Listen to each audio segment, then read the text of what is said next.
একা যেহেতু আসছে, যেখানে দোকানে দেখছে লোক সেখান থেকে সে সরে গেছে এবং সে বলছে সেই একই দিনে অপোজিট সাইডে যে দোকান আছে ওই দোকানে সে ট্রাই করছিল।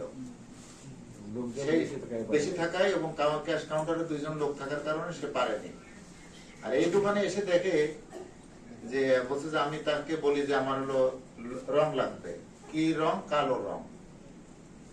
বলছে যে আমি কথা বলার ভান করে মোবাইল কানে দিয়ে তাকে বিজি করি আর কি।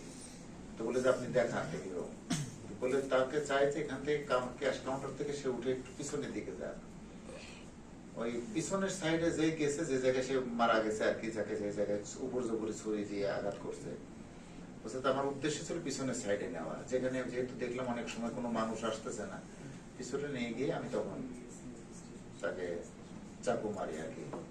একটা মারার পর পরবর্তীতে আমি দেখি যে চিল্লাপাল্লা করতেছে, তখন আমি একেবারে তার মৃত্যু নিশ্চিত করে আসি আর কি।